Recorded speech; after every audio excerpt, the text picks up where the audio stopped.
288 auto-recommandations dans la ville de Trèves, les prothèses oculaires n'étaient pas monnaie courante, mais bon nombre de personnes en portaient néanmoins. Mais Jenna et Franca n'avaient jamais vu quelqu'un accepter à ce point la mécanisation d'un quart de son visage pour une prothèse oculaire. Cependant, lorsqu'ils ont rappelé que le moine était soupçonné d'être de l'église du dieu de la vapeur et des machines, cela avait du sens. Leur dévotion fanatique aux machines était leur marque de fabrique. Portant une lampe au carbure et vêtu d'un tablier blanc comme un tailleur de pierre, le moine entra pas à pas dans le tunnel. Son œil prothétique vert émeraude, entouré d'engrenages et de ressorts, semblait posséder une vie propre alors qu'il tournait à gauche et à droite, scrutant les environs. Franca a tiré sur Jenna, lui faisant signe de ne pas regarder vers le tunnel. Elle devait rapidement détourner le regard pour éviter d'être détectée. Ils se faufilèrent tous les deux plus profondément dans l'ombre, se cachant hors de portée de la lumière de la lampe au carbure. Le moine en robe grise et cagoulé de l'église du dieu de la vapeur et des machines avança lentement, surveillant ses environs alors qu'il s'approchait du fond de la carrière de Deep Valley, la zone qui s'était effondrée et ensevelie. Grâce à leur capacité d'assassin et à la couverture de l'obscurité, Jenna et Franca sont restés inaperçus. Ils attendirent que le moine soit loin avant de jeter un coup d'œil tranquillement hors de leur cachette, les yeux fixés sur son dos. Le moine s'arrêta à côté de la zone effondrée, étendant sa paume droite qui brillait d'un éclat métallique semblable à du fer, saisissant une saillie sur le mur. Un bruit de grincement résonnait comme si plusieurs engrenages massifs tournaient et s'engrainent lentement. Le mur de pierre s'est fissuré alors que des chaînes métalliques s'étendaient derrière chaque rocher. Les rochers s'épanouissaient comme des fleurs, révélant une grotte sombre derrière. Avec l'aide de la lampe au carbure du moine et de leur vision d'assassin aux yeux d'aigle, Franca et Jenna ont pu voir un fin brouillard blanc à l'intérieur de la grotte et des bras et des jambes incrustés dans les parois rocheuses, des bras et des jambes humains. Certains étaient encore frais tandis que d'autres s'étaient ratatinés, mais il n'y avait aucun signe de pourriture. Jenna et Franca échangèrent des regards choqués et craintifs. Lorsque le moine entra dans la grotte et déclencha un mécanisme, les chaînes métalliques se détendirent, permettant aux roches de revenir à leur position d'origine, ne laissant que de légères fissures comme signe de l'entrée cachée. Alors c'est comme ça. J'ai supposé que les fissures provenaient d'un effondrement, donc je ne les ai pas inspectées.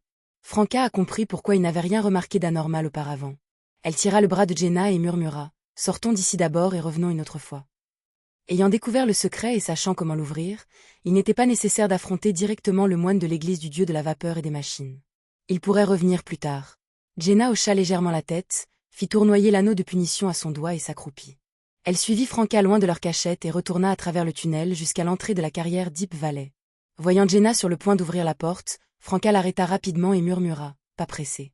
« Pourquoi » demanda Jenna, perplexe. Franca se redressa instinctivement et sourit. Ce n'est pas parce qu'un moine est entré qu'il est seul. Peut-être qu'il y a deux compagnons à l'extérieur, qui se protègent des intrus. Si nous sortons avec désinvolture, nous pourrions nous exposer et nous faire attaquer. De plus, le gardien pourrait être déjà réveillé. Jenna avait l'air un peu gênée. Tu as raison. Franca l'a immédiatement consolée. C'est juste une expérience. Maintenant, tu sais mieux pour l'avenir. Elle sortit un miroir de la taille d'une paume et le tendit à Jenna. Aidez-moi à porter ceci.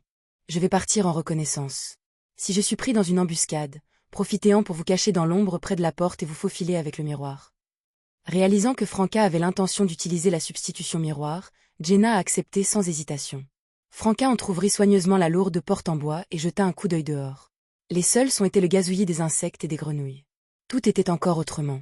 La porte s'ouvrit plus grand et Franca se glissa dans l'obscurité, hors de portée du clair de lune cramoisie.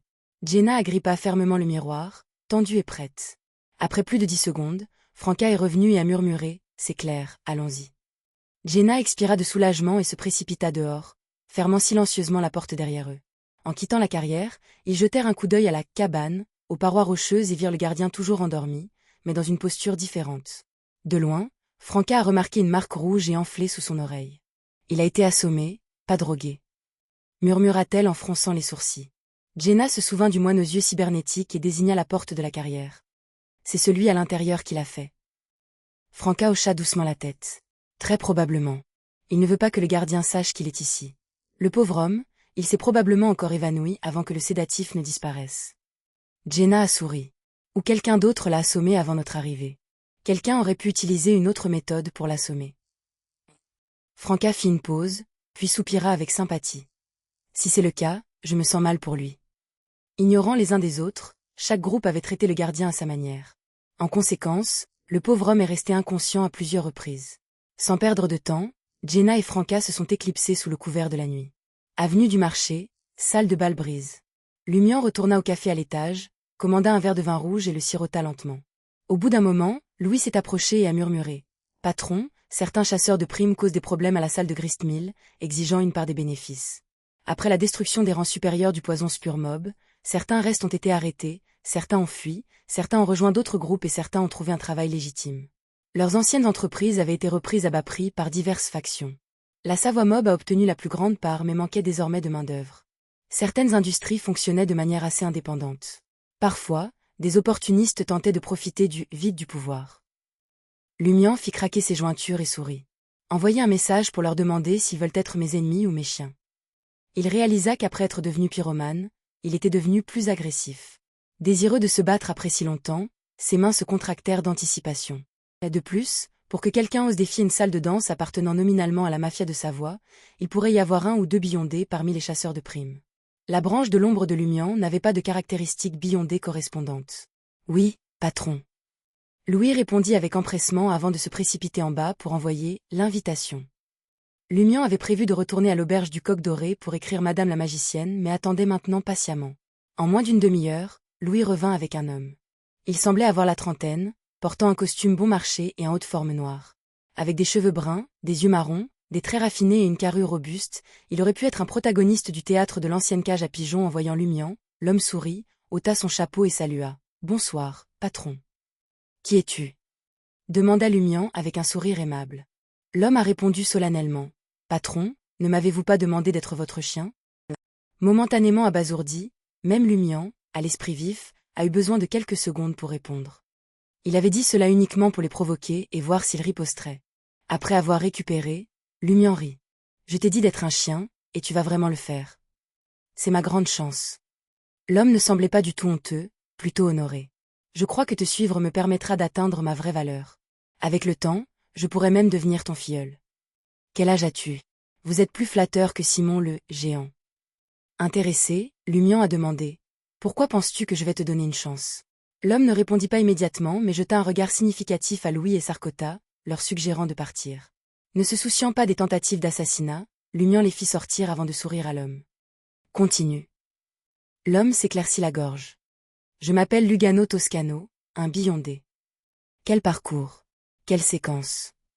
Les sourcils de Lumian se levèrent. Lugano se força à sourire. « Je suis un planteur, séquence 9. » Le chemin de l'église Merter? Lumian hocha la tête pensivement.